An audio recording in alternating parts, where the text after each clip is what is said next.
Hi friends, welcome to my classroom. বন্ধুরা, এই ভিডিওতে ক্লাস 9-এর রায়মার্টিন প্রশ্নবিচিত্রা 2025 এর অঙ্কের থার্ড সেমেটিভ ইভ্যালুয়েশনে যে 17 নম্বর স্কুল আছে রামকৃষ্ণ মিশন বিদ্যাপীঠ পুরুলিয়া, এর এক দাগ থেকে পরপর সমস্ত অঙ্কগুলো করব। তো শুরুতে বলবো, আমার চ্যানেলে প্রথম হয়ে থাকলে অবশ্যই চ্যানেলটি সাবস্ক্রাইব করবে এবং ভিডিওটি অবশ্যই তোমার বন্ধুদের সাথে শেয়ার করবে। আর ফেসবুক থেকে দেখে থাকলে আমার পেজটিকে অবশ্যই লাইক করবে, ফলো করবে। তো এখানে এক দাগে আছে, সঠিক উত্তরটি বেছে নিয়ে নিচের প্রশ্নগুলির উত্তর দাও। দুটি অমূলদ সংখ্যার গুণফল, তাহলে দুটি অমূলদ সংখ্যার গুণফল সর্বদাই একটি অমূলদ সংখ্যা হবে, এটা ঠিক নয়। সর্বদা একটি মূলদ সংখ্যা হবে, এটাও ঠিক নয়। সর্বদা একটি পূর্ণ সংখ্যা হবে, একটি মূলদ অথবা একটি অমূলদ সংখ্যা। হ্যাঁ, এটা মূলদ সংখ্যা হতে পারে, আবার অমূলদ সংখ্যা হতে পারে। তাহলে দুটি সংখ্যা যদি অমূলদ হয়, যেমন এক্সাম্পল হিসেবে আমি লিখি 2, এই দুটি অমূলদ সংখ্যা গুণ করছি, তাহলে এটা √6। অমূলদ থেকে অমূলদ পেলাম। এবার যদি আমরা এরকম কিছু করি যে √3 ইন্টু √3, দুটি অমূলদ সংখ্যা গুণ করছি, তাহলে √9, এটা 9। তাহলে দুটো অমূলদ সংখ্যা গুণ করে আমরা কিন্তু মূলদ সংখ্যা পেতে পারি, আবার দুটো অমূলদ সংখ্যা গুণ করে আমরা অমূলদ সংখ্যাও পেতে পারি, অর্থাৎ একটি মূলদ অথবা একটি অমূলদ সংখ্যা পেতে পারি আমরা। তারপরে 1.0 এভাবে একটা নিয়মে পরপর চলে গেছে। তাহলে সংখ্যাটি একটা অমূলদ সংখ্যা হবে, একটি মূলদ সংখ্যা না, একটি মূলদ সংখ্যা নয়। একটি পূর্ণ বর্গ সংখ্যা, এটাও নয়। একটি অমূলদ সংখ্যা, হ্যাঁ এটা একটি অমূলদ সংখ্যা। একটি আবৃত্ত দশমিক সংখ্যা না, আবৃত্ত দশমিক সংখ্যা নয়। তাহলে এটা একটা অমূলদ সংখ্যা। তারপরে ay + b = 0 সমীকরণের লেখচিত্র এক্স অক্ষ হবে যখন, তাহলে এখানে আছে ay + b = 0। তাহলে এক্স অক্ষ যখন হবে, আমরা জানি এক্স অক্ষের সমীকরণ y = 0। তাহলে y এর মান 0 বসালে সেক্ষেত্রে এই সমীকরণের লেখচিত্রটি এক্স অক্ষ হবে। তো এটা 1/3।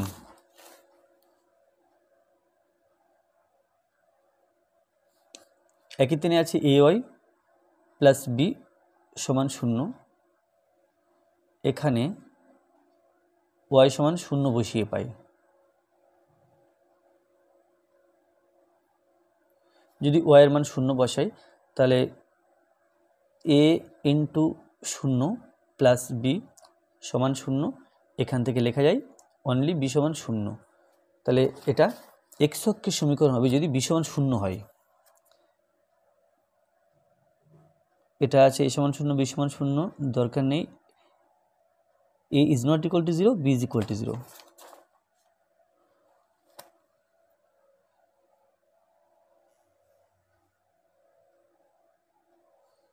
তাহলে a is not equal to 0, b equal to 0, এটা হবে।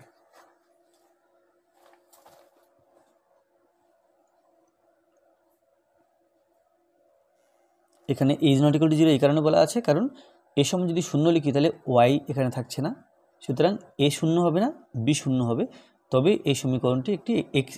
এই সমীকরণটি লেখচিত্র এক্স অক্ষ হবে।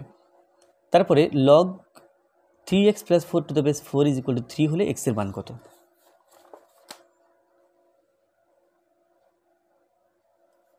log 3x + 4 এটা সমান 3। এখান থেকে আমাকে x এর মান বের করতে হবে। তো 3-এর জায়গাতে আমরা লিখতে পারি 3 × 1। এখন 3, 1-এর জায়গাতে log লিখতে পারি, 2 জায়গাতে 4, এখানে 4, এখানে 4, 1 হচ্ছে এই দুটো সংখ্যা সমান হলে তার মান 1 হয়। তো 3টা এখানে আছে, তাহলে লিখতে পারি log, বেশ এখানে 4 এনেছি এই কারণে, যেখানে 4 আছে সেই জন্য এটার দিকে তাকিয়ে এখানে আমি 4 লিখলাম। আর 1 যেহেতু আছে তাহলে এখানেও 4 লিখেছি। এবার এখানে 3 আছে, তাহলে বেসে 4 দিলাম। এখন 4-এর পাওয়ারে 3, তাহলে 4-এর পাওয়ারে 3 হলে সেটা হয় 64, কারণ 4 × 4 = 16, 4 × 16 = 64, তাহলে 64। তাহলে এটা এবং এটা যদি দেখি তাহলে দেখতে পাচ্ছি log 4 সেম আছে, কেবল 64 জায়গাতে 3x + 4 আছে। তাহলে আমরা লিখব অতএব 3x + 4 = 64। এখান থেকে x এর মান বের করতে হবে, তাই লিখব 3x ইজ ইকুয়াল টু 64 আর 4 সমান চিহ্ন ডান দিকে লিখলে -4, তাহলে এটা হলো 60। তাহলে 3x সমান যদি 60 হয়ে যায়, x সমান বলতে পারি 60/3। তাহলে 3 20 60 20, তাহলে x এর মান হচ্ছে এই 20। 3x + 6y = 15 এবং 6x + 12y = 30। সমীকরণ দ্বয়ের একটি মাত্র সমাধান আছে, অসংখ্য সমাধান আছে, কোনো সমাধান নেই নাকি কোনোটি নয়। তাহলে এখানে যখন এরকম দুটো সমীকরণ দেওয়া থাকবে তখন আমরা x এর সহগের অনুপাত আর y এর সহগের অনুপাত বের করে ফেলব। x এখানে আছে 3x + 6y = 15, আর একটা আছে 6x + 12y = 30। তাহলে এটা 1 নম্বর সমীকরণ আর এটা 2 নম্বর সমীকরণ। তাহলে আমরা অনুপাতগুলো বের করে ফেলব। প্রথমে লিখব x এর সহগের অনুপাত।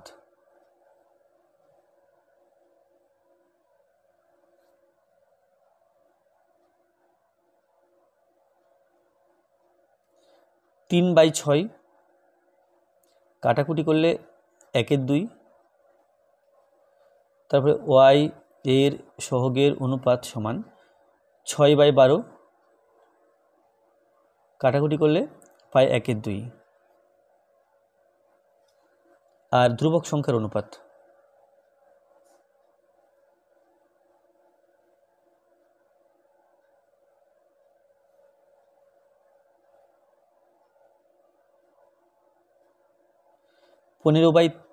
পনেরো বাই 30, 15 × 15, 15 × 2 = 30 সমান 1/2। তাহলে এখানে দেখো এই অনুপাতটি সমান হয়েছে, অর্থাৎ 3/6 সমান 6/12 সমান 15/30। তাহলে কি হলো, যখন অনুপাত তিনটি সমান হবে তখন এই সমীকরণ দুটি অসংখ্য সমাধান থাকবে। তাহলে এটা আছে অসংখ্য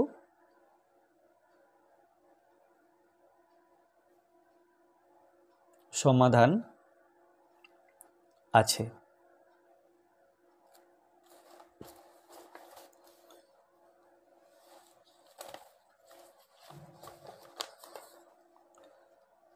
এরপরে 6, যদি এখানে একটা বহুপদী সংখ্যামালা দেওয়া আছে, সংখ্যামালাটি x + 2 দ্বারা বিভাজ্য হয়, তবে k এর মান কত? তাহলে x + 2, তাহলে এখানে x সমান -2 বসালে তার মান 0 হওয়ার কথা, সেখান থেকে k এর মান বের করব।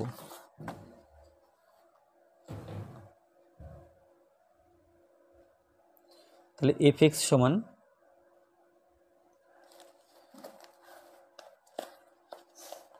x³ + 6x² + 4x + k, এটা আছে। তো x + 2 একটা উৎপাদক বলা আছে, তাহলে এটা সমান 0 লিখলে আমরা পাই x সমান -2।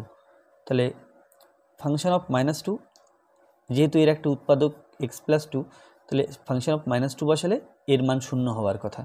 তাহলে এটা সমান 0, বা এখানে x এর জায়গাগুলোতে -2 বসাই।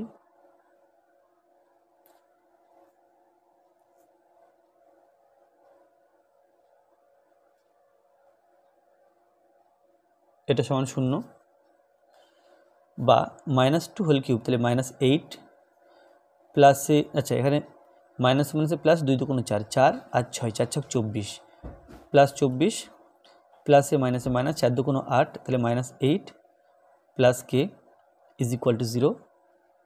এখান থেকে পাই -8 -8 হচ্ছে -16, আর এদিকে 24, তাহলে এই 8 প্লাস k সমান 0, আর এখান থেকে পাই k সমান -8, তাহলে k এর মান হচ্ছে -8। a + b + c সমান 0, তাহলে এর মান বের করতে হবে।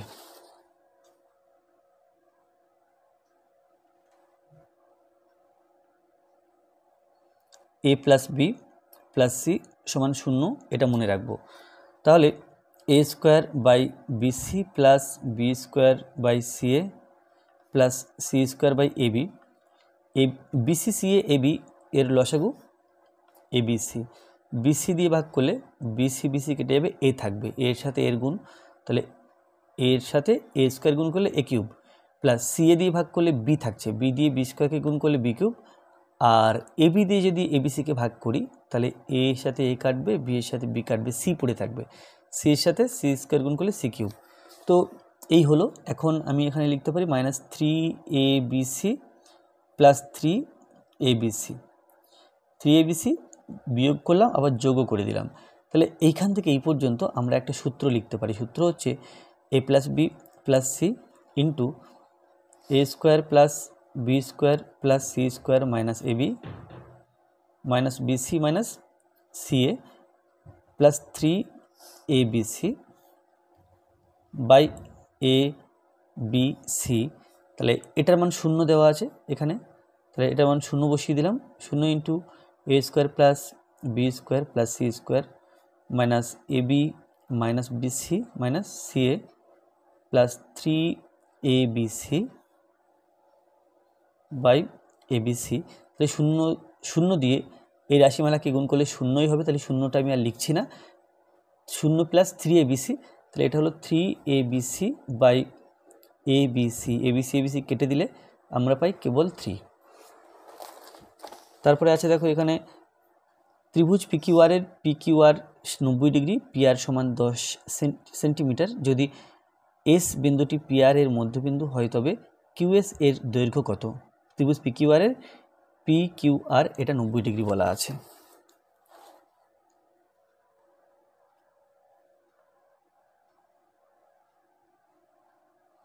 তো ত্রিভুজ পিকিউআর আমি এভাবে আঁকছি ত্রিভুজটাকে, যেহেতু পিকিউআর 90 ডিগ্রি বলা আছে অর্থাৎ এটা একটা সমকোণী ত্রিভুজ।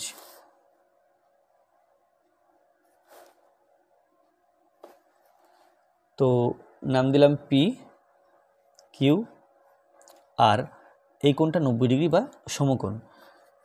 এবার পিআর সমান 10 সেন্টিমিটার, পিআর এটা 10 সেন্টিমিটার বলা আছে। তারপরে এস বিন্দু পিআর এর মধ্যবিন্দু, এখানে এস বিন্দুটা পিআর এর মধ্যবিন্দু এস। কিউএস এর দৈর্ঘ্য, এখান থেকে এর দৈর্ঘ্যটা বের করতে হবে। তো আমরা জানি যে সমকোণী ত্রিভুজের পরিবৃত্তের কেন্দ্র এই অতিভুজের মাঝখানে হয়। তার মানে কি? তার মানে এখানে কম্পাস বসিয়ে যদি এখান থেকে পি পর্যন্ত মাপ নিয়ে একটা বৃত্ত আঁকি, সেই বৃত্তটা পরিবৃত্ত হবে, অর্থাৎ পি বিন্দু দিয়ে যাবে, কিউ বিন্দু দিয়ে যাবে এবং আর বিন্দু দিয়ে যাবে। অর্থাৎ এখান থেকে পি যত দূর, কিউ তত দূর, আবার আরও তত দূর। তার মানে কি হলো? তার মানে হলো এটা হলো পি কিউ এর মাঝখান, অর্থাৎ এটা সমান এটা, আবার এটা সমান এটা, আবার এটা সমান এটা। তাহলে পিএস, আরএস এবং কিউএস এই দৈর্ঘ্যগুলো পরপর সমান। তো কিউএস যেটা আছে, কিউএস হবে অ্যাকচুয়ালি পিআর যেটা আছে, পিআর এর হাফ, পিআর বাই 2। তাহলে পিআর 10 সেন্টিমিটার আছে, 10 বাই 2 সেন্টিমিটার, এটা সমান 5 সেন্টিমিটার। এরপরে 9 দাগে আছে যদি ত্রিভুজ এবিসি এর ভরকেন্দ্র জি এবং ত্রিভুজ বিজিসি এর ক্ষেত্রফল 12 বর্গ সেমি হয়, তাহলে ত্রিভুজ এবিসি এর ক্ষেত্রফলের মান নির্ণয় করো। মানে ক্ষেত্রফল বের করতে হবে। তো এখানে ত্রিভুজ আঁকবো। প্রথমে ত্রিভুজে এখানে কোনো ধরন বলা নেই, অর্থাৎ সমবাহু সমদ্বিবাহু বা এরকম কোনো কিছুই বলা নেই। সুতরাং আমরা যে কোনো ধরনের ত্রিভুজ একটা এখানে আঁকবো। এরকম একটা ত্রিভুজ আঁকলাম যার নাম এবিসি। এরপরে এর ভরকেন্দ্র জি, ভরকেন্দ্র মানে আমরা জানি মধ্যমা 3টি যেখানে ছেদ করে ত্রিভুজের, সেই বিন্দুটাকে ভরকেন্দ্র বলা হয়। তাহলে এ এক মধ্যমা, এই আর একটা মধ্যমা এবং এ একটা মধ্যমা। তো মধ্যমা পরপর জি বিন্দুতে ছেদ করেছে। এখন BGC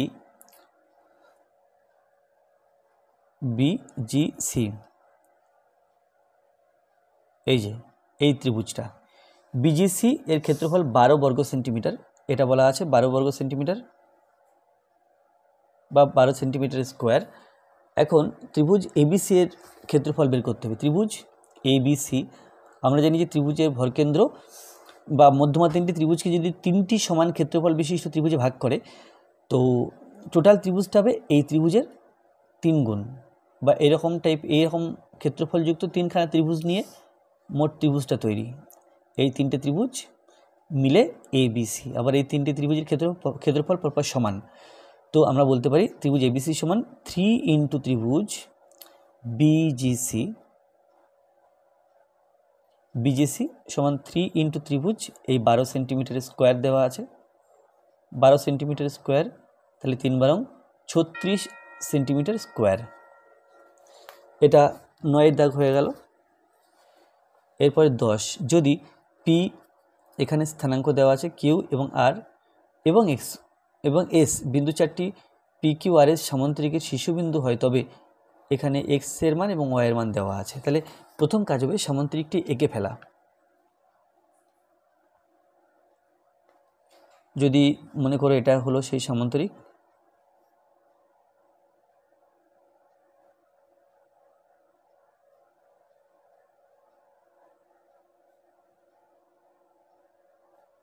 P Q R S, এই পি কিউ আর এস সামান্তরিক। এখন P1,2 কিউ যেটা আছে এটা 4,6, আর আছে 5,7 এবং এস আছে এক্স কমা ওয়াই। এখন এক্স আর ওয়াই এর মান বের করতে হবে।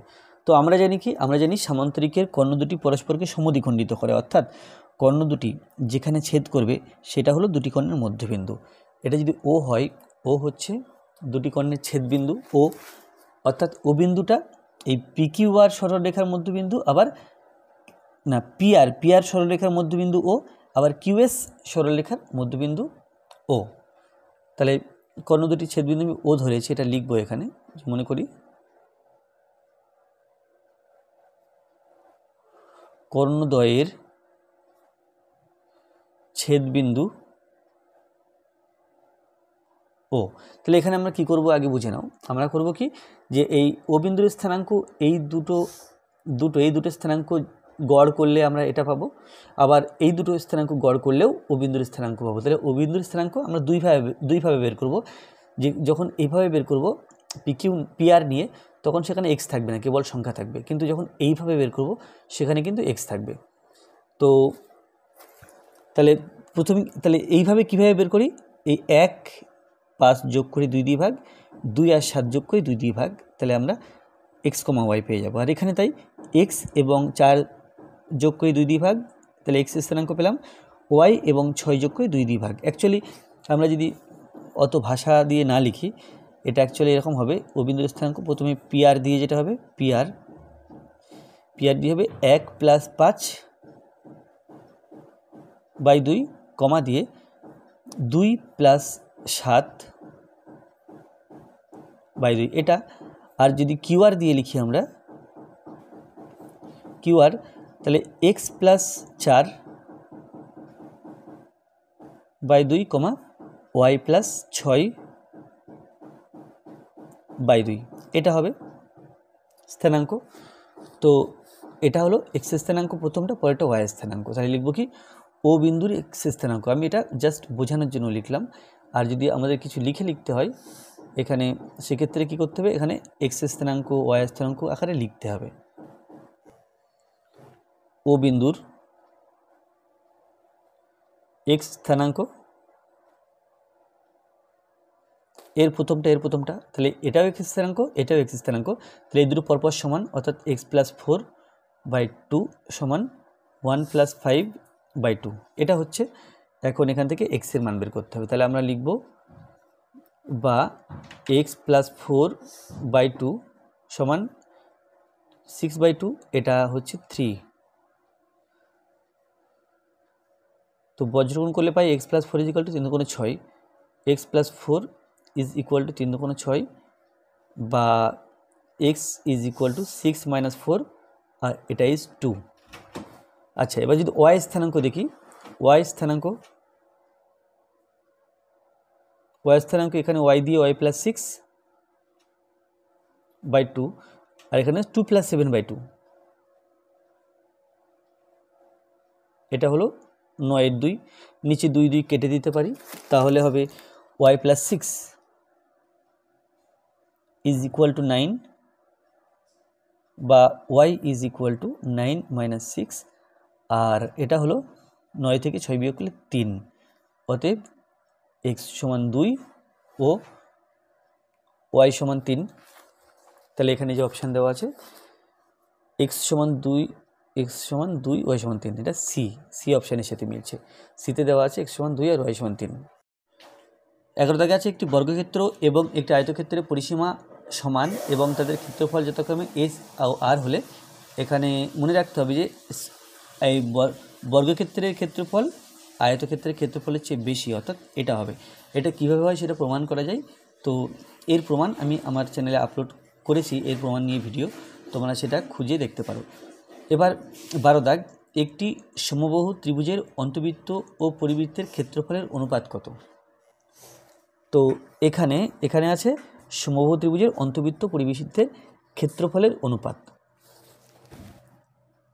1/12।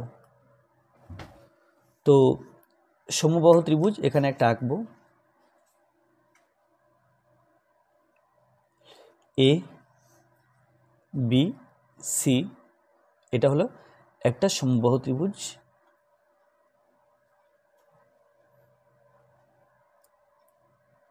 এবার এটা সমবাহু ত্রিভুজের এই মধ্যমা 3টে এঁকে ফেলি, 3খানা মধ্যমা আঁকছি সমবাহু ত্রিভুজের। মধ্যমা 3টি ছেদ করেছে জি বিন্দুতে। সমবাহু ত্রিভুজের যেটাই মধ্যমা সেটাই উচ্চতা। তো যাই হোক, এটা ডি নাম দিলাম, এটা ই, এটা এফ নাম দিলাম। তাহলে এই এডি হলো, এডিটা নিয়ে কথা বলি। এডি সমবাহু ত্রিভুজের একটা মধ্যমার দৈর্ঘ্য বা এটা উচ্চতা। তাহলে উচ্চতা এডি হলো সমবাহু ত্রিভুজের উচ্চতা। আর এজি, এই যে এজি এবং GD, AG is to GD, এটা কিন্তু 2:1 হয়, এটা আমাদের মনে রাখতে হবে। এটা প্রমাণও করা যায়। তো যাই হোক, আমি এখন প্রমাণের দিকে যাচ্ছি না। টোটালটা 3 হলে এটা হবে 2 আর এটা হবে 1। তো এই অনুপাতটা পেয়ে গেলাম। আর এই এজি যেটা আছে, আমরা যদি জি বিন্দু ক্ষেত্রে কম্পাস বসিয়ে এ পর্যন্ত মাপ নিয়ে একটা বৃত্ত অঙ্কন করি, তাহলে এই 3 কোণা দিয়ে যাবে, অর্থাৎ এটা হলো পরিবৃত্তের ব্যাসার্ধ। পরিবৃত্তের ব্যাসার্ধ। আর জি বিন্দুতে কম্পাস বসিয়ে জি থেকে ডি পর্যন্ত মাপ নিয়ে যদি একটা বৃত্ত অঙ্কন করি, তাহলে এটা ত্রিভুজের মধ্যে প্রত্যেকটা বাহুকে টাচ করবে একটা বৃত্ত, এটা হলো অন্তবৃত্ত। তাহলে এটা জিডিটা অন্তবৃত্তের ব্যাসার্ধ।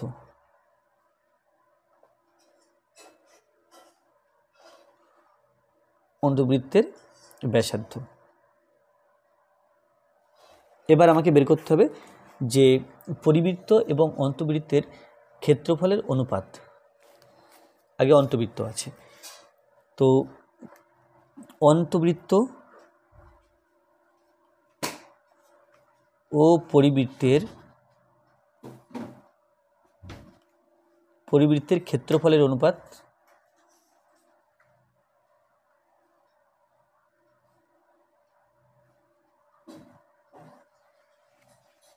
সমান বৃত্তের ক্ষেত্রফল পাই আর স্কোয়ার।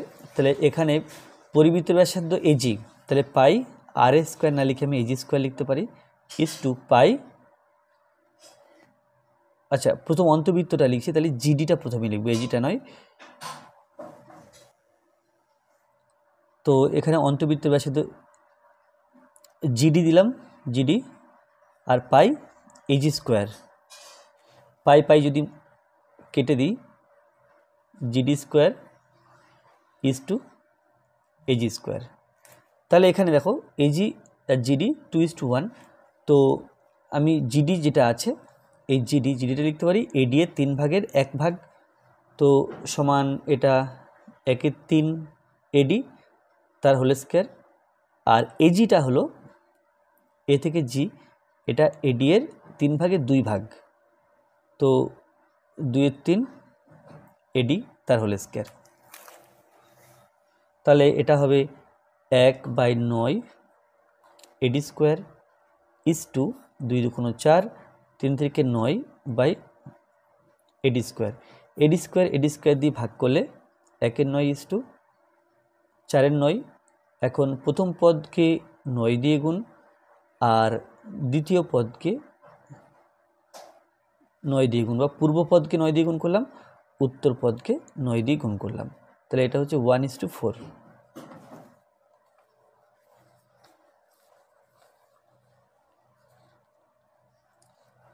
এরপরে আছে 1-13, এখানে শ্রেণীগুলির শ্রেণী দৈর্ঘ্য কত সেটা জানতে চেয়েছে। তো এখানে একটা সমস্যা আছে, 1 থেকে শুরু হয়েছে 5-এ শেষ, এটা কিন্তু 5 থেকে শুরু হয়নি, 6 থেকে শুরু হয়েছে, তাহলে 6 থেকে শুরু 10-এ শেষ, এটা 10 থেকে শুরু হওয়ার কথা, বাট 11 থেকে হয়েছে, অর্থাৎ শ্রেণীগুলো কিন্তু নিরবিচ্ছিন্ন নয় বা কন্টিনিউয়াস নয়, মাঝখানে একটা করে গ্যাপ আছে, তাহলে শ্রেণীগুলোকে প্রথমে কন্টিনিউয়াস বা নিরবিচ্ছিন্ন বানিয়ে নিতে হবে। তাহলে সেক্ষেত্রে আমরা লিখব শ্রেণী এবং শ্রেণী সীমানা লিখে নেব। তো এখানে এখানে লিখব শ্রেণী আর শ্রেণী সীমানা।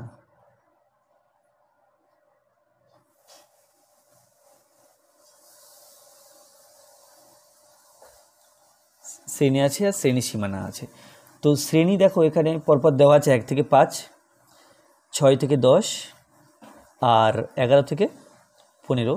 তাহলে 1 থেকে 5 আছে, তাহলে এখানে 0.5 বাড়াবো, এখানে 0.5 কমাবো, তো 0.5 থেকে এটা 5.5, এটা 0.5 কমালে 5.5 থেকে 10.5, আর এটা 11 থেকে 0.5 যদি কমাই 10.5 থেকে 15.5। এখন কি হলো দেখতে পাচ্ছ নিশ্চয়ই, যে এটা 5.5-এর শেষ, 5.5-এর শুরু, 10.5-এর শেষ, 10.5-এর শুরু, অর্থাৎ এটা কন্টিনিউয়াস হলো বা নিরবিচ্ছিন্ন হলো। এবার আমরা কি করতে পারবো, শ্রেণী দৈর্ঘ্য বের করতে পারবো। শ্রেণী দৈর্ঘ্য এর থেকে এটা বিয়োগ, বা এর থেকে এটা বিয়োগ, বা এর থেকে এটা বিয়োগ, যে কোনো বিয়োগ করলে আমরা শ্রেণী দৈর্ঘ্য পাবো। তাহলে শ্রেণী দৈর্ঘ্য সমান 5.5 মাইনাস 0.5 ইজ ইকুয়াল টু 5। এখানে কিন্তু আমরা এইখানে বিয়োগ করবো না, বিয়োগ করলে 5 - 1 এটা কিন্তু 4 হয়ে গেল, কিন্তু শ্রেণী দৈর্ঘ্য অ্যাকচুয়ালি 5, কারণ যখন এরকম থাকবে যে মাঝখানে একটা করে গ্যাপ থাকবে, তখন কিন্তু আমরা শ্রেণী সীমানা বের করে নেব, তারপরে বিয়োগ করে এখানে শ্রেণী দৈর্ঘ্য বের করব। পরবর্তী আছে আয়তলেখ অঙ্কনের ক্ষেত্রে প্রতি শ্রেণী সীমানাগুলিকে নেওয়া হয়, শ্রেণী সীমানা সেটা নেওয়া হয় এক্স অক্ষ বরাবর, এটা হবে শ্রেণী সীমানা নেওয়া হয় এক্স অক্ষ বরাবর।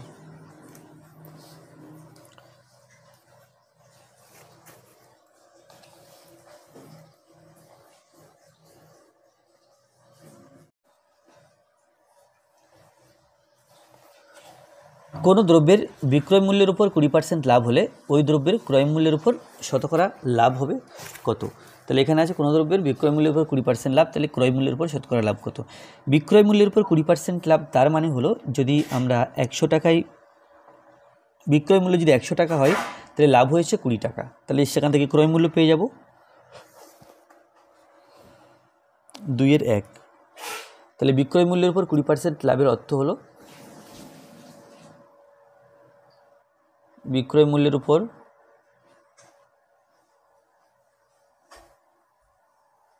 20% লাভে বিক্রয় মূল্য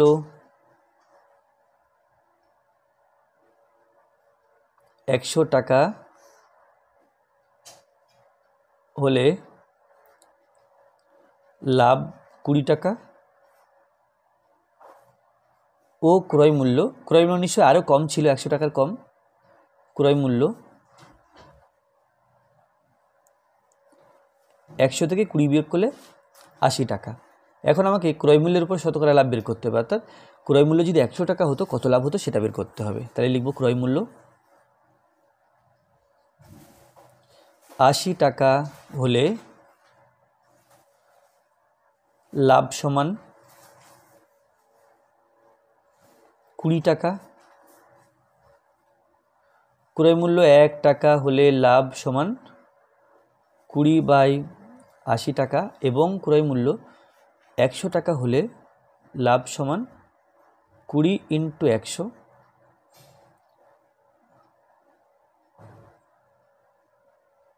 আর নিচে হবে 80, কাটাকুটি করলে 4 × 20 = 80, 4 × 25 100 সমান 25 টাকা। অতএব ক্রয় মূল্যের উপর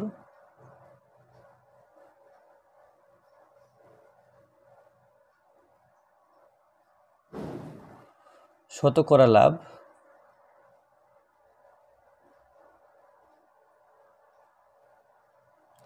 টাকা। নেক্সট আছে একটি দ্রব্য পরপর 20% ও 10% ছাড়ে বিক্রয় করা হলে সমতুল্য ছাড় কত হবে? তো দ্রব্যটির মূল্য x টাকা ধরে নিয়ে অঙ্কটা করলে সুবিধা হবে। তাহলে লিখব কি, মনে করি দ্রব্যটির মূল্য x টাকা বা ধার্য মূল্য x টাকা। মনে করি দ্রব্যটির ধার্য মূল্য সমান 100 টাকা।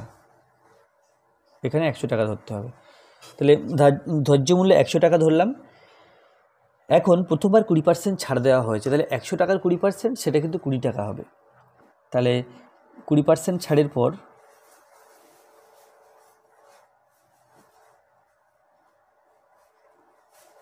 মূল্য সমান 100 টাকা থেকে 20 টাকা বিয়োগ করছি, তাহলে এটা হবে 80 টাকা। আচ্ছা, এরপরে ছাড় দেওয়া হবে 10%। তাহলে এই 10% ছাড় মানে কি, 80 টাকার উপর 10%। তাহলে 100 টাকার 20% 20 টাকা হয়েছিল। 80 টাকার 10% সেটা আর 10 টাকা হবে না। দেখে নিতে হবে যে 80 টাকার 10% মানে কত টাকা। তাহলে সেটা দেখে নিই। 80 টাকার 10% সমান 80 ইন্টু 10/100 টাকা। তাহলে প্রথমবার আমি 20 বিয়োগ করেছিলাম, 100 টাকার 20% 20 টাকা হয়, তাই 20 বিয়োগ করেছিলাম। এবার 10% ছাড়া হচ্ছে, তাহলে 80 টাকার 10% কত হবে দেখে নিই, তাহলে সেটা বিয়োগ করব। এটা 10 হলো, এটা 8 10কে 80 সমান 8 টাকা। তাহলে 8 টাকা পাচ্ছি। 80 টাকার দাম অলরেডি আছে 20% ছাড়ের পরে। এরপরে আর এই 10% ছাড় দেওয়ার পরে মূল্য পেয়ে যাব। তাহলে 10% ছাড়ের পর মূল্য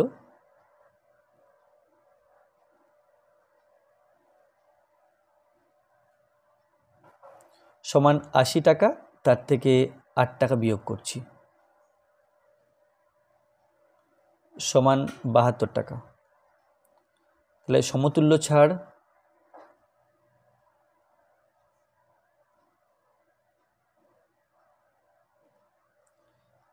একশো টাকা প্রথমকার ধার্য মূল্য ছিল, সেখান থেকে আলটিমেটলি মূল্য হলো 72 টাকা। তাহলে 100 থেকে যদি 72 বিয়োগ করে, তাহলে এটা হবে 28 টাকা। অতএব সমতুল্য ছাড় এখানে যেহেতু 28 টাকা এবং প্রথমকার মূল্য 100 টাকা ছিল, তাহলে 100 টাকার উপর ছাড় পাওয়া গেছে 28 টাকা। 100 টাকার উপর যত ছাড় পাওয়া যায় তাকে আমরা শতকরা ছাড় বলি। তাহলে এটা আমরা 28 টাকাটাকে 28% লিখতে পারি। পার্সেন্ট এই কারণে লিখতে পারছি যে প্রথম ধার্য মূল্য 100 টাকা ছিল, 100 টাকা থেকে এই 100 টাকার উপর মোট 28 টাকা ছাড় পাওয়া গেছে, তাই এই সমতুল্য ছাড় হবে 28%। আর এটা যদি 100 না হতো তাহলে কিন্তু পার্সেন্টেজটা লিখতে পারতাম না, চিহ্নটা দিতে পারতাম না। তখন আমাদের আলাদা করে আবার বের করতে হতো যে কত পার্সেন্ট হলো। তারপরে 2/3 এই অঙ্কটা আছে, এটা সমান 10⁻n হলে n এর মান কত। তাহলে 2/3 আছে 10⁻11 প্লাস 25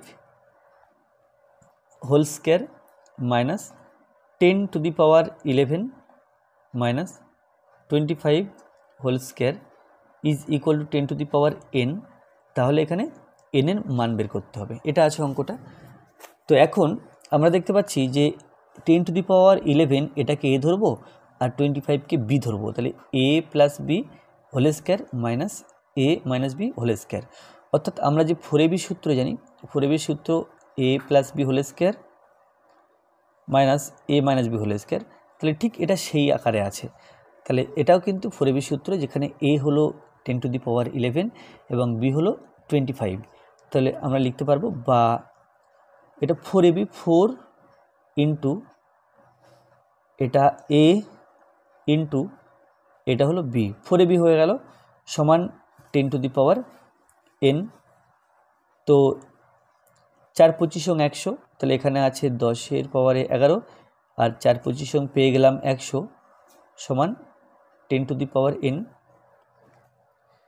এখন আমরা 100কে যদি উৎপাদকে ভাঙি, তো আমি 10 দিয়ে ভাঙবো কারণ আমাদের 10 প্রয়োজন। তাহলে 10 10কে 100, তাহলে 100 জায়গাতে আমরা লিখতে পারি 10-এর স্কোয়ার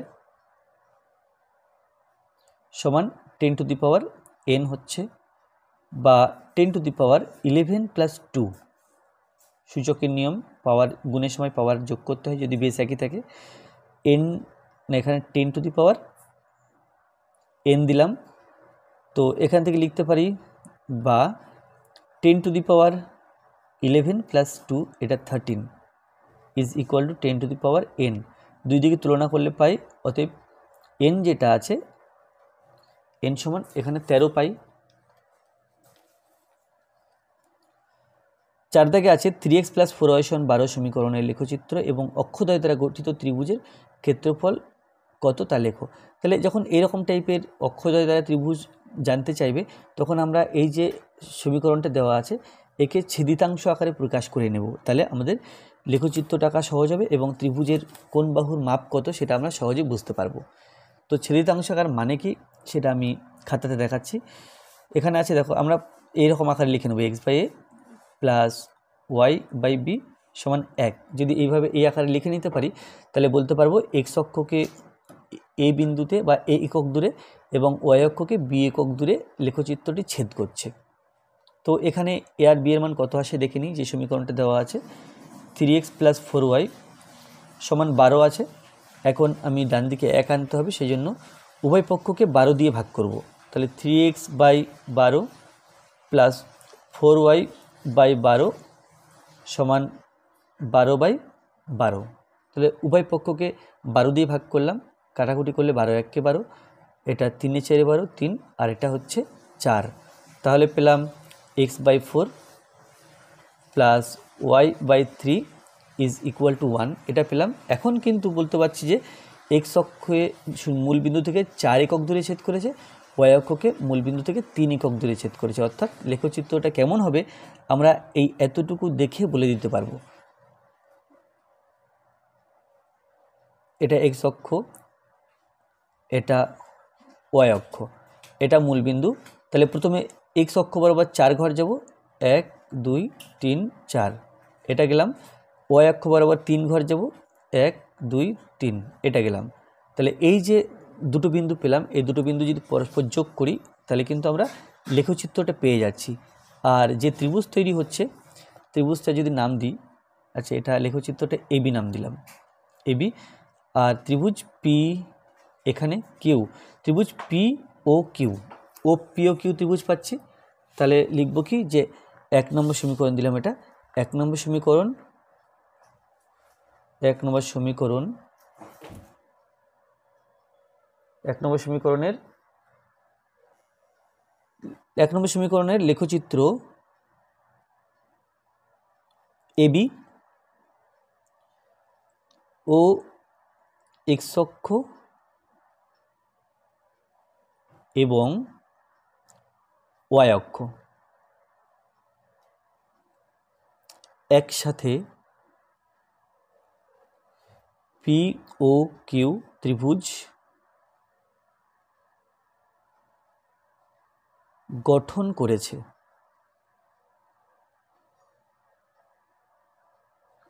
এবার ত্রিভুজ পি কিউ আর নিই, পি কিউ না পি ও কিউ, ত্রিভুজ পি ও কিউ এর কি হবে, ওপি, ওপি নিশ্চয় 1 2 3, তাহলে এটা হলো উচ্চতা, উচ্চতা ওপি, এটা সমান 3 একক। ভূমি, ভূমি আছে ও কিউ 1 2 3 4, 4 একক, ভূমি ও কিউ সমান 4 একক। অতএব ক্ষেত্রফল, উচ্চতা পেয়ে গেছি, ভূমি পেয়ে গেছি, তাহলে ক্ষেত্রফল সমান 1/2 ইন্টু ভূমি ইন্টু উচ্চতা, এত বর্গ একক বা একক স্কোয়ার লিখে দিলাম, একক স্কোয়ার। যদি কাটাকুটি করি 2 3 দুগুণে 6, তাহলে এটা 6 একক স্কোয়ার। তাহলে ত্রিভুজটা ক্ষেত্রফল পেয়ে গেলাম 6 একক স্কোয়ার। 5 দাগে আছে এ ও বি এর মান কত হলে 5x plus 8y is equal to 7 এবং a plus B into X plus A minus B into Y is equal to 2a plus B plus 1 সমীকরণ দ্বয়ের অসংখ্য সমাধান থাকবে। তাহলে অসংখ্য সমাধান থাকা শর্ত হচ্ছে এক্সের সহগের অনুপাত এবং ওয়াইয়ের সহগের অনুপাত এবং ধ্রুবক সংখ্যার অনুপাত, এই তিনখানা অনুপাত পরপর সমান হবে, তবে আমরা বলতে পারবো সমীকরণ দুটি অসংখ্য সমাধান আছে। তাহলে এই অনুপাত তিনটি প্রথমে বের করে নিতে হবে। তো সমীকরণ দুটো লিখব, লিখে 1 ও 2 নম্বর সমীকরণ নাম দেব। প্রথমটা আছে 5x plus 8y is equal to 7, এটা আচ্ছা এখানে নামটা নাই বা দিলাম, নামটা দেব না। আর একটা আছে a plus B X plus A minus B Y, এটা সমান 2a প্লাস বি প্লাস 1। তাহলে প্রথমে লিখব এক্সের সহগের অনুপাত,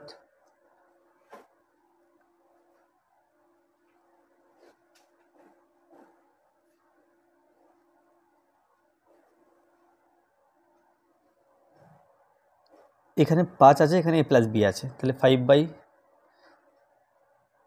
a প্লাস বি, ওয়াই এর সহগের অনুপাত সমান এখানে 8 আর এখানে a minus B, 8 by a minus B. তারপরে লিখব ধ্রুবক সংখ্যার অনুপাত,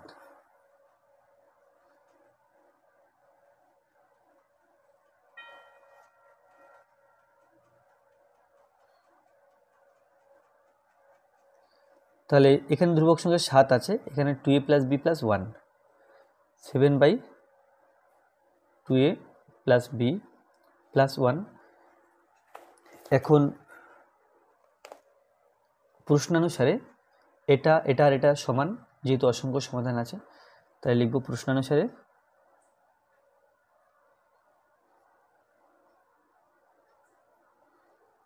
5 by a plus B is equal to 8 by a minus B is equal to 7 by 2a plus B plus 1, এই তিনটে অনুপাত সমান। তো এবার এখান থেকে আমার দুটো সমীকরণ তৈরি করতে হবে এ আর বি এর মান বের করার জন্য। তাহলে প্রথমে এটা সমান লিখি, 5 by a plus B is equal to 8 by a minus B. তাহলে প্রথম করব বজ্রগুণ, 8 দিয়ে a প্লাস বিকে গুণ করলে 8a প্লাস 8b, 5 দিয়ে a মাইনাস বিকে গুণ করলে 5a মাইনাস 5b। তাহলে 8a থাকছে বাদিকে, 8b থাকছে বাদিকে, মাইনাস 5a প্লাস 5b, ডান দিকে রাখবো 0, কারণ বাদিকের 5a ডান দিকে সমান চিহ্নে ডান দিকে 5a আছে, বাদিকে লিখেছি বলে চিহ্ন পাল্টে মাইনাস হলো, এখানে ডান দিকে মাইনাস 5b আছে, বাদিকে লিখেছি বলে প্লাস মাইনাস চিহ্নটা প্লাস হলো। 8 থেকে 5 বিয়োগ করলে 3a, 8 5 13 প্লাস 13b, এটা সমান 0, এটা দিলাম 1 নম্বর সমীকরণ। এরপরে এটা সমান লিখব, অর্থাৎ 5 by a plus B is equal to 7 by 2a plus B plus 1, এটা আছে। তো যদি বজ্রগুণ করি এর সাথে এর গুণ, এর সাথে এর গুণ, 5 দিয়ে 2a প্লাস বি প্লাস 1কে গুণ করে দিই, তাহলে 10a plus 5b plus 5 is equal two 7a plus 7b।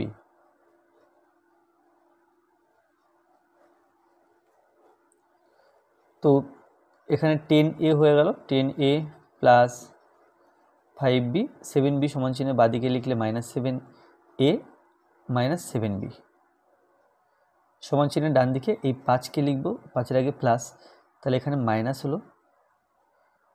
এখন 10a মাইনাস 7a, অর্থাৎ এটা is 3a plus 5b minus 7b, তাহলে বিয়োগ করলে 2 হবে, 7-এর আগে 7 বড় সংখ্যা, তার আগে মাইনাস, তাই minus 2b is equal two minus 5, এটা 2 নম্বর সমীকরণ। এখন এখানেও 3a, এখানেও 3a, তাহলে যেহেতু একই আছে সুতরাং আমরা কি করব, আমরা 1 নম্বর থেকে 2 নম্বর সমীকরণ বিয়োগ করলে এখান থেকে a আমরা কেটে দিতে পারছি বা উপনয়ন করতে পারছি, করলে বি এর মান পেয়ে যাব। তাহলে লিখব কি 1 নম্বর সমীকরণ থেকে 2 নম্বর সমীকরণ বিয়োগ করে পাই।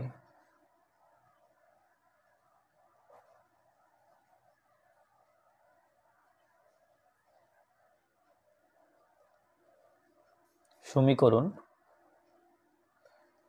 বিয়োগ করে পাই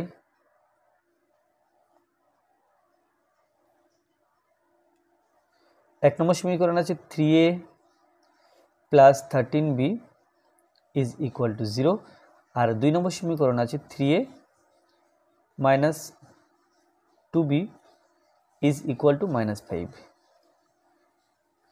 চিহ্ন পাল্টে মাইনাস দিলাম, এখানে প্লাস দিলাম আর এখানে প্লাস দিলাম। 3a কেটে দিলাম, plus 3b plus 2b plus 13b plus 2b, তাহলে এটা হলো প্লাস 15b, আর এটা plus 5।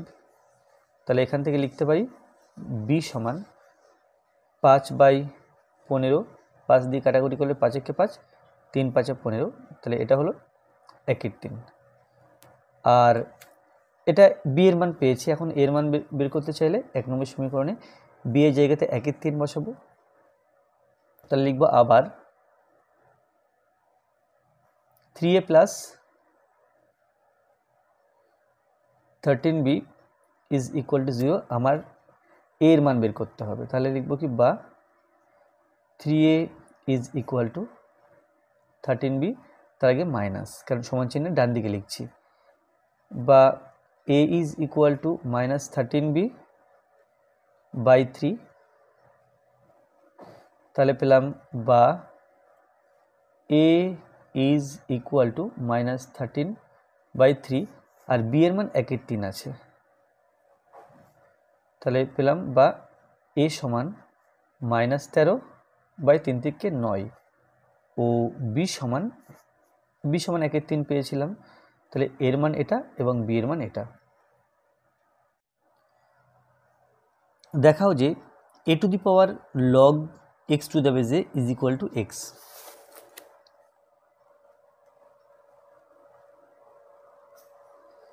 a to the power log x to the base a, এটা সমান x দেখাতে হবে।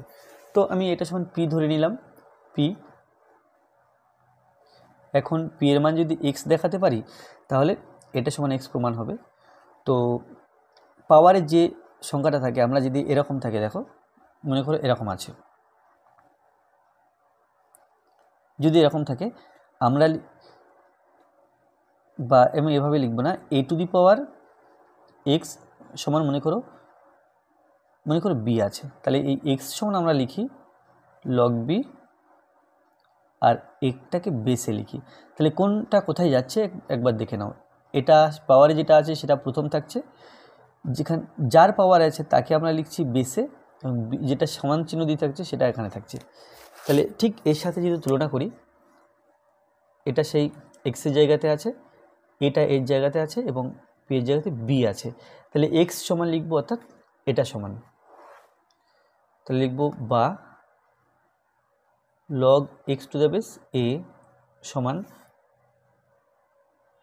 log b to the base a, এটা বেস আছে তাই log লিখলাম, বেসটা লিখে নিলাম, আর এটা এখানে p। তো উভয় দিকে যদি তুলনা করি আমরা পাচ্ছি x সমান p বা x সমান p, বা ঘুরিয়ে লিখলে পাই p সমান x। তাহলে p সমান এটা ধরেছিলাম, তাহলে অতএব a to the power log x to the base a, এটা সমান x। এরপরে 2 এর 7, একটি ত্রিভুজের বাহুগুলির দৈর্ঘ্য যথাক্রমে 6 সেন্টিমিটার, 8 সেন্টিমিটার ও 10 সেন্টিমিটার হলে ওই ত্রিভুজের পরিকেন্দ্র কোথায় অবস্থিত হবে। তাহলে আমরা জানি যে এই যে বাহুগুলো যে মাপ দেওয়া আছে, এখান থেকে দেখে বুঝতে পারছি যে এটা একটা সমকোণী ত্রিভুজ হবে, আর সমকোণী ত্রিভুজের পরিকেন্দ্র সাধারণত অতিভুজের মধ্যবিন্দুতে অবস্থিত হয়। তো এটা যে সমকোণী ত্রিভুজ সেটা তো আর দেখে বললে হবে না, এখানে যুক্তি দিয়ে দেখাতে হবে যে এটা একটা সমকোণী ত্রিভুজ। তো আমরা জানি সমকোণী ত্রিভুজের বাহুগুলোর মধ্যে যে সম্পর্ক আছে, যে ছোট সাইজের বাহু দুটো যদি বর্গের যোগফল করি সেটা বড় সাইজের বাহুর বর্গের সাথে সমান হয়। তো আমি এখানে লিখব ক্ষুদ্রতম বাহু দুটির বর্গের সমষ্টি। ক্ষুদ্রতম বাহু দুটির বর্গের সমষ্টি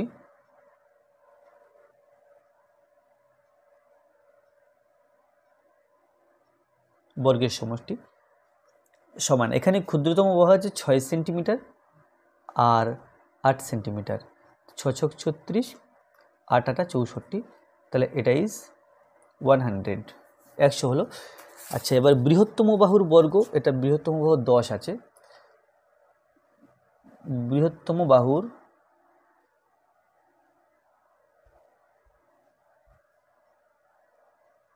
বর্গ সমান 10 স্কোয়ার, এটা ইজ ইকুয়াল টু 100। এখানে তাহলে কি পেলাম, 10 স্কোয়ার সমান 6 স্কোয়ার প্লাস 8 স্কোয়ার, অর্থাৎ এটা যেন অতিভুজ স্কোয়ার সমান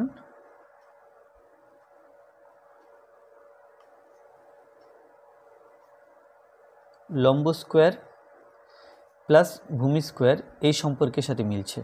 বড় বাহুটা এটা, তাহলে তার স্কোয়ার করলে ছোট বাহু দুটির বর্গের যোগফল হচ্ছে। অতএব ত্রিভুজটি একটি সমকোণী ত্রিভুজ, ত্রিভুজটি একটি সমকোণী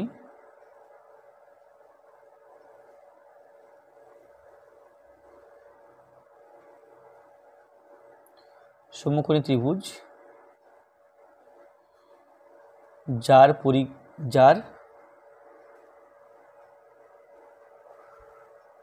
পরিকেন্দ্র অতিভুজের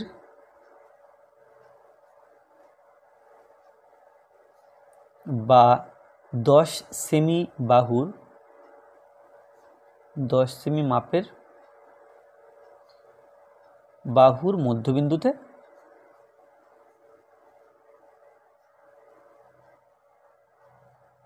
অবস্থিত।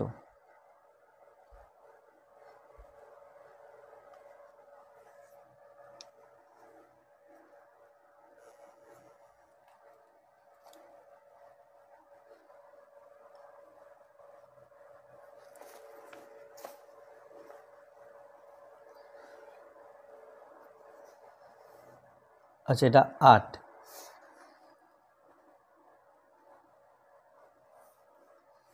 আর এটা ছিল 7।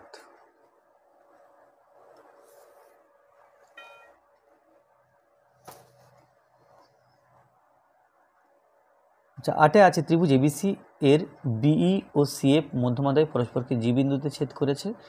বিজি ও সিজি এর মধ্যবিন্দু যথাক্রমে পি ও কিউ, তাহলে পিকিউ সমান 3 সেন্টিমিটার হলে বিসি এর দৈর্ঘ্য নির্ণয় করো। এবিসি ত্রিভুজের কোনো ধরন বলা নেই, সো যে কোনো মাপের ত্রিভুজ আমরা এখানে আঁকতে পারি। তাহলে এখানে যে কোনো রকমের একটা ত্রিভুজ আঁকছি, অর্থাৎ বিষমবাহু ত্রিভুজ আঁকছি। এ বি সি নাম দিলাম। এখন বি একটা মধ্যমা, আর সিএফ আর একটা মধ্যমা।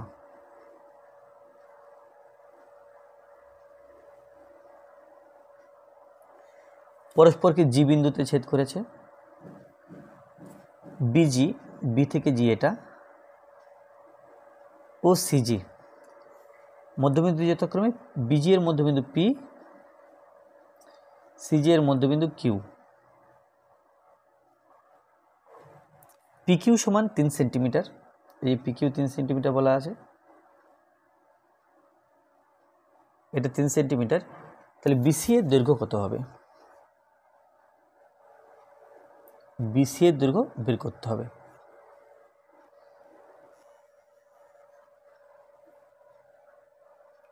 তাহলে এখানে বিসি বাহুটা পিকিউ এর ডবল হবে, 2 পিকিউ।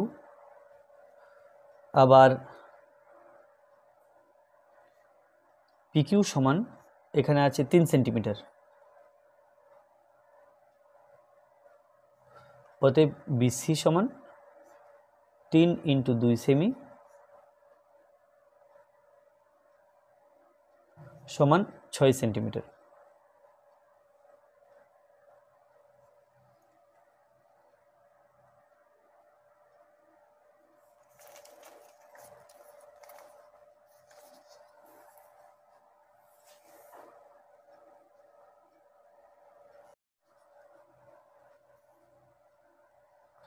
নয় দাগে আছে a, 0, 0, b এবং 1, 1 বিন্দু তিনটি সমরেখ হলে দেখাও যে 1/a + 1/b = 1।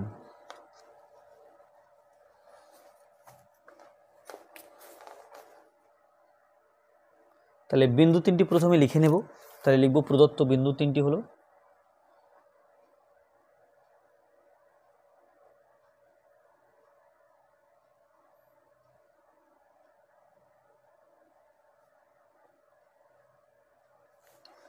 তাহলে প্রদত্ত বিন্দু তিনটি হলো, এখন প্রথম বিন্দু আছে a, 0, তারপরে আছে 0, b ও 1, 1। তাহলে আমি যদি এটা x1, এটা y1, এটা x2, এটা y2, এটা x3, এটা y3 ভাবি, তাহলে এই যে বিন্দু তিনটি সমরেখ হওয়ার শর্ত, বিন্দু তিনটি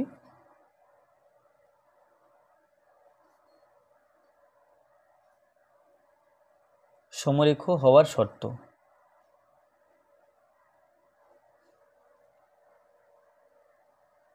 শর্ত হলো x1 × y2 - y3 minus x2 × y1 - y3 plus x3 × y1 - y2 এটা আছে। এখন x1 y1 x1 x2 x3 y1 y2 y3 এর মানগুলো বসিয়ে দেব। এটা সমান 0 হওয়ার কথা। x1 এটা a, y2 b, y3 1, x2 এখানে 0, y1 এটাও 0, y3 1 প্লাস x3 1, y1 এটা ইজ 0, y2 এটা হলো b সমান 0, বা a দিয়ে b কে গুণ করলে ab মাইনাস a দিয়ে 1 কে গুণ করলে a, ab মাইনাস a, 0 দিয়ে গুণ করলে এখানে -0 হয়ে যাচ্ছে, প্লাস 1 তার সাথে -b গুণ, 0টা গুণ হবে না, তো এখানে আমরা এইভাবে লিখতে পারি 1 × বা 1 এবং -b গুণ করলে কেবল -b হলো, এটা সমান 0, বা ab minus a plus a minus a minus b এটা সমান 0। তো আমাকে আনতে হবে 1/a প্লাস 1/b। তো লিখতে পারি এখানে যে ab সমান a প্লাস b। তাহলে উভয় পক্ষকে ab দিয়ে ভাগ করব, ab/ab সমান a/ab প্লাস b/ab, বা কাটাকুটি করলে 1 পাচ্ছি, তাহলে 1/b 1/a, তাহলে অতএব 1/a প্লাস 1/b এটা = 1। এটা প্রমাণ করার ছিল, তাহলে লিখব প্রমাণিত। একটি বৃত্তাকার ক্ষেত্রের পরিধি 50% হ্রাস পেলে ওই ক্ষেত্রের ক্ষেত্রফল শতকরা কত হ্রাস পাবে তা নির্ণয় করো। তাহলে এখানে বৃত্তের পরিধি 50% হ্রাস পাচ্ছে, যেহেতু বৃত্তের পরিধি বৃত্তের ব্যাসার্ধের সাথে সরল সমানুপাতে থাকে, তাহলে আমরা বলতে পারি যে বৃত্তের পরিধি যত পার্সেন্ট হ্রাস পেয়েছে বৃত্তের ব্যাসার্ধ ঠিক তত পার্সেন্ট হ্রাস পাবে।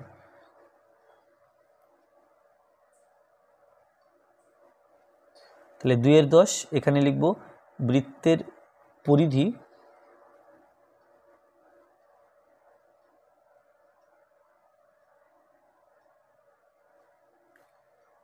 হ্রাস পায়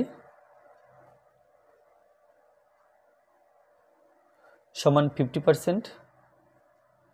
সুতরাং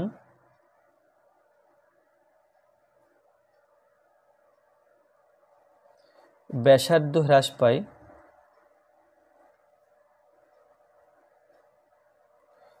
সেও হবে 50%। তাহলে 50% যদি ব্যাসার্ধ হ্রাস পায় ক্ষেত্রফল কত হ্রাস পেল নাকি বৃদ্ধি পেল সেটা হিসাব করে দেখাতে হবে। তো এখানে ব্যাসার্ধ একটা ধরে নিতে হবে, আমরা ব্যাসার্ধ 100 ধরতে পারি বা 1 ধরতে পারি। তো এখানে আমি 100 ধরব। মনে করি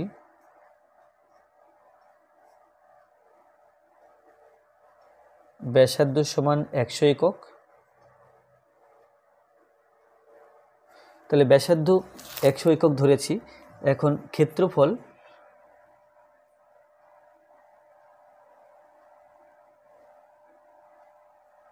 সমান পাই 100 স্কোয়ার, এটা বর্গ একক। এবার 50% কমে গেলে ব্যাসার্ধ কত হয় এবং ক্ষেত্রফল কত হয় দেখে নিই। 50% হ্রাস পেলে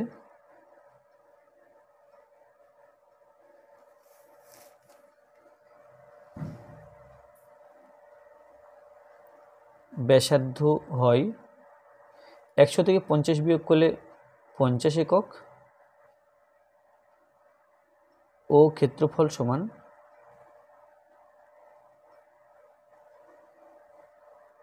পাই আর স্কোয়ার অর্থাৎ পাই 50 স্কোয়ার। তো এখানে ক্ষেত্রফল প্রথমে ছিল পাই 100 স্কোয়ার, পরে হয়েছে পাই 50 স্কোয়ার। তো তাহলে ক্ষেত্রফলের শতকরা, এখানে ক্ষেত্রফল কমে যাবে, তাহলে ক্ষেত্রফলের শতকরা হ্রাস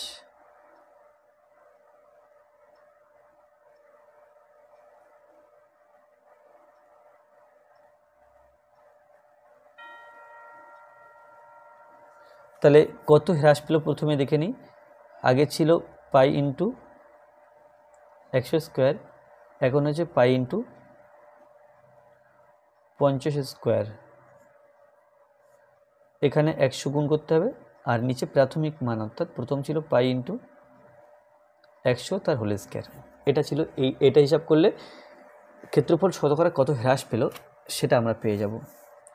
তো এখান থেকে সমান দিই 100 তার স্কোয়ার, অর্থাৎ 100 এর স্কোয়ার করলে আমরা পাই 1 এর পিঠে 4টে শূন্য,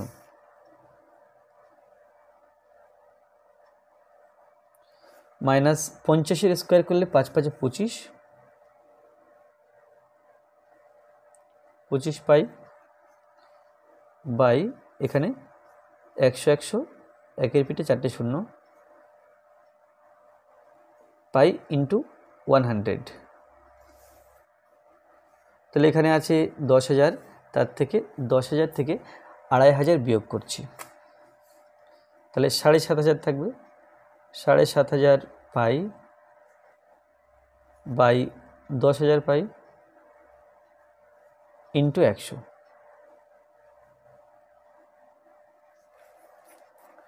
তো পাই পাই কেটে দিলাম, 1 2 1 2 1 2 1 2, তাহলে এটা হলো 75%। তাহলে এটা 75 বেরিয়েছে। তাহলে লিখবো অতএব ক্ষেত্রফল 75% হ্রাস পাবে।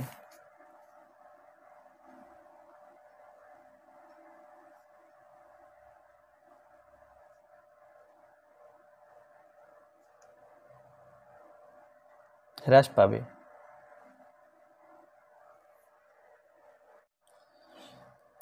একটি সমবাহু ত্রিভুজের উচ্চতার উপর একটি বর্গক্ষেত্র অঙ্কন করা হয়েছে।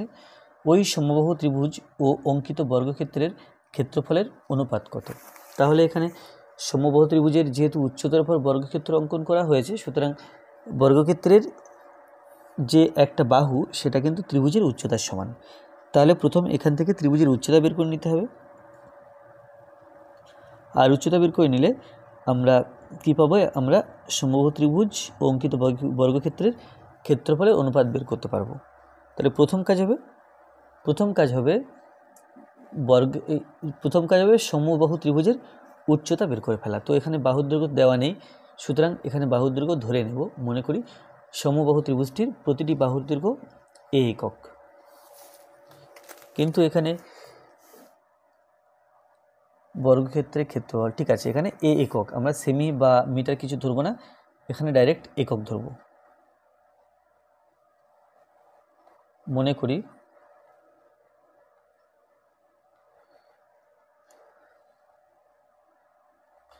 সমবাহু ত্রিভুজটির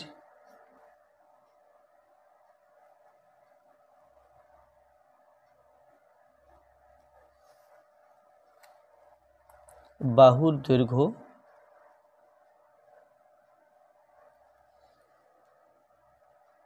a একক,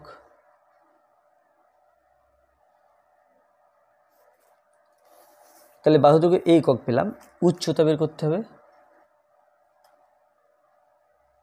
উচ্চতা সমান √3/2 ইন্টু বাহু,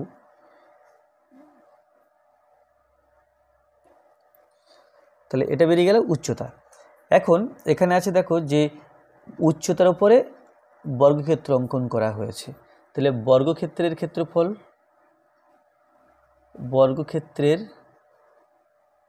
আমরা চাইলে বাহুর দৈর্ঘ্যটা লিখে নিতে পারি ক্ষেত্রফলের আগে। তাহলে বাহুর দৈর্ঘ্য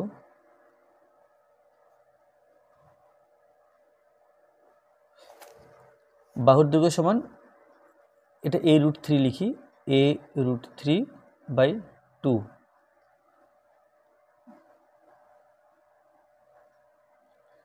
তাহলে a√3/2 একক।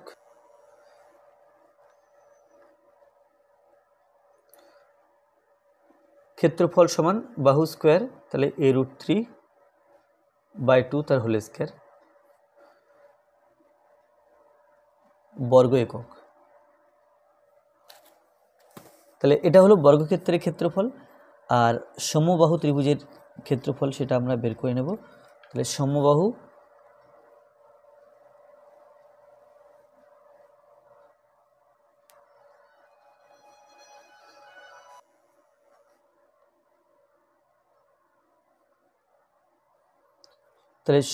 ত্রিভুজের ক্ষেত্রফলের সূত্র হচ্ছে √3/4 ইন্টু বাহু স্কোয়ার, তাহলে এটা a স্কোয়ার হবে,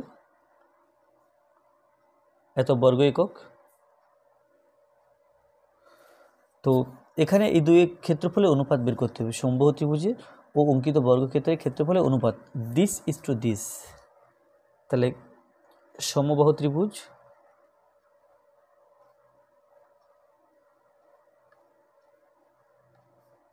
ও অঙ্কিত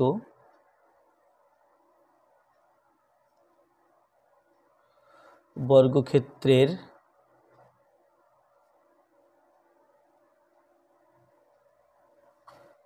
ক্ষেত্রফলের অনুপাত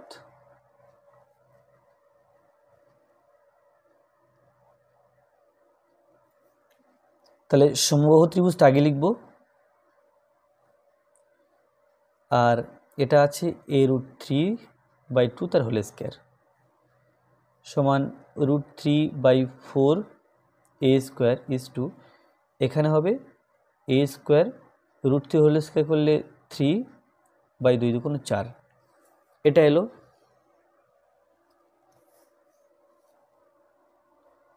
√3/4 ইজ টু 3/4, a স্কোয়ার দিয়ে ভাগ করেছি, তাহলে √3/4 তার সাথে 4 গুণ, 3/4 তার সাথে 4 গুণ, 4 কেটে দিলাম, তাহলে সমান √3:3। তো আরেকটু সরল করে লিখলে পাই √3 আছে, আর 3 অর্থাৎ দুখানা √3 পরপর গুণ করলে 3 হয়, তাহলে এটা √3 দিয়ে ভাগ করলে √1:√3। 12তে আছে যদি একটি পরিসংখ্যা বিভাজন তালিকার 70 থেকে 74, 75 থেকে 79, 80 থেকে 84 এবং 85 থেকে 89 চারটি শ্রেণী পরিসংখ্যা যথাক্রমে 3, 4, 5 এবং 8 হয়, তবে প্রথম শ্রেণীর পরিসংখ্যা ঘনত্ব নির্ণয় করো। এটা প্রথম শ্রেণী, এর পরিসংখ্যা ঘনত্ব নির্ণয় করতে হবে। তো এই যে পরিসংখ্যা আছে প্রথম শ্রেণীর, সেই পরিসংখ্যাকে এই শ্রেণী দৈর্ঘ্য দিয়ে ভাগ করলে আমরা পরিসংখ্যা ঘনত্ব পাই। তাহলে প্রথম কাজ হবে শ্রেণী দৈর্ঘ্যটাকে ঠিকঠাক বের করে নেওয়া। তো এখানে যে শ্রেণী আছে 70-এ শুরু, 74-এ শেষ। এখানে 74-এ শুরু না হয়ে 75-এ শুরু, 79-তে শেষ। এখানে 79-তে শুরু না হয়ে 80-তে শুরু, 84-তে শেষ এবং এটা 85-তে শুরু। তাহলে দেখতে পাচ্ছি প্রত্যেক সংখ্যার মাঝখানে একের একটা করে গ্যাপ আছে। তাহলে একটাকে 2 ভাগে ভাগ করলে 0.5 অর্থাৎ হাফ পাই। তো 70-কে 0.5 কমিয়ে 74-কে 0.5 বাড়িয়ে নিলে আমরা দেখব যে একটা কন্টিনিউয়াস বা নিরবিচ্ছিন্ন শ্রেণী আসছে। তো এখানে আমরা প্রথমে লিখে নেব শ্রেণী আর শ্রেণী সীমানা এবং পরিসংখ্যা। শ্রেণী সীমানা এবং পরিসংখ্যা।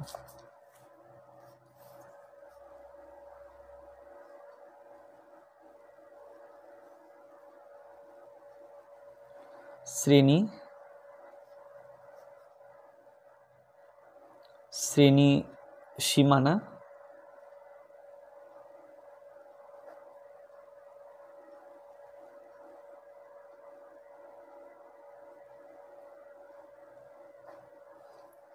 তাহলে শ্রেণীগুলো আছে 70 থেকে 74, তারপরে 75 থেকে 79, তারপরে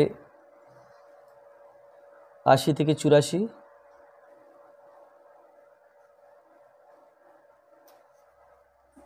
85 থেকে 89। আর শ্রেণী সীমানা 0.5 কমালে 70 আছে, তাহলে 69.5, 0.5 বাড়ালে 74.5, এটা 0.5 কমালে 74.5, এটা 79, তাহলে 0.5 বাড়ালে 79.5, তারপরে এটা 79.5 থেকে এটা 85.5, আর এর ক্ষেত্রে 85 আচ্ছা এটা 86-তে না, এখানে ছিল 80 থেকে 85,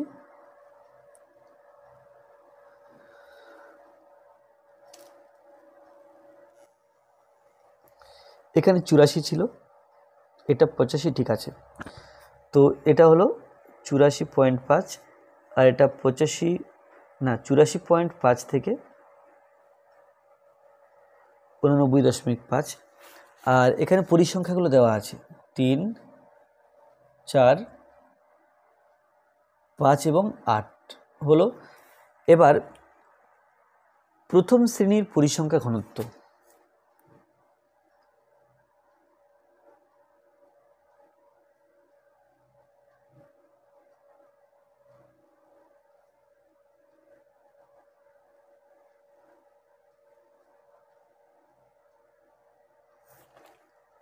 প্রথম শ্রেণীর পরিসংখ্যা ঘনত্ব, এটা প্রথম শ্রেণী, এর পরিসংখ্যা 3 আর পরিসংখ্যা ঘনত্ব হবে শ্রেণী দৈর্ঘ্য অর্থাৎ 74.5 থেকে 69.5।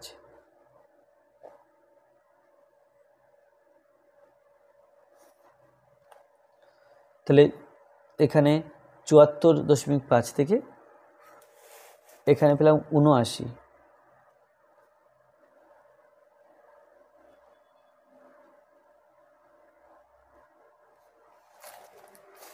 তো 3 আর বিয়োগফলটা হবে 5, তাহলে 0.6 উত্তর।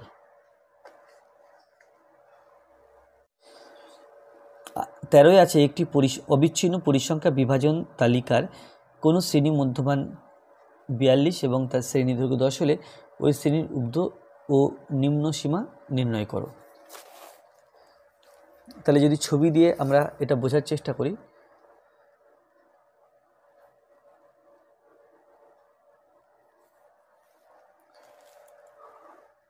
মনে করলাম এটা হলো সমগ্র শ্রেণী,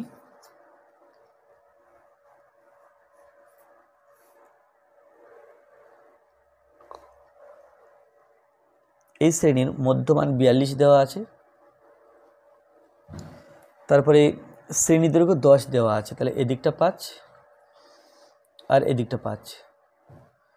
তাহলে যখন বাদিকে আসবো 45 থেকে 5 কম, ডান দিকে যাবো 45 থেকে 5 বেশি। অতএব এখানে লিখব ওই শ্রেণীর ঊর্ধ্বসীমা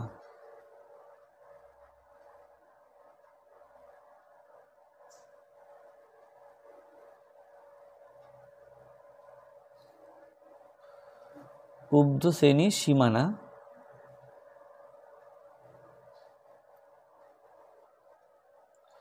সমান মোট আছে 45, যেহেতু পরেরটা চাওয়া হচ্ছে, প্লাস 10/2 সমান এটা 5 আর এদিকে 45, এটা হলো 50। ও নিম্ন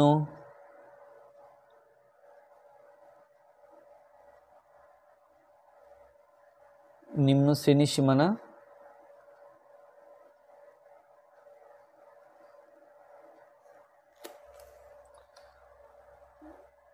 এটা ছিল 45 মধ্যমান, তার থেকে বিয়োগ করছি 10/2 অর্থাৎ 5,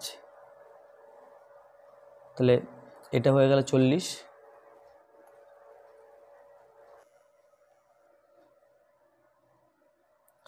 এটা 42 হবে, আমি ভুল করে 45 লিখেছি, তো এটা হলো 42 প্লাস 5 47, আর নিম্নটি হলো 42 থেকে 5 বিয়োগ, তো এটা 37। তাহলে ঊর্ধ্ব শ্রেণী সীমানা এই 47, নিম্ন শ্রেণী সীমানা এটা হলো 37। তো আজকে ভিডিওটি এই পর্যন্ত। ভিডিওটি ভালো লাগলে অবশ্যই লাইক করবে, কোনো প্রশ্ন থাকলে কমেন্টে জানাবে, আর আমার চ্যানেলে প্রথম হয়ে থাকলে অবশ্যই চ্যানেল সাবস্ক্রাইব করবে এবং ভিডিওটি অবশ্যই তোমার বন্ধুদের সাথে শেয়ার করবে। ধন্যবাদ।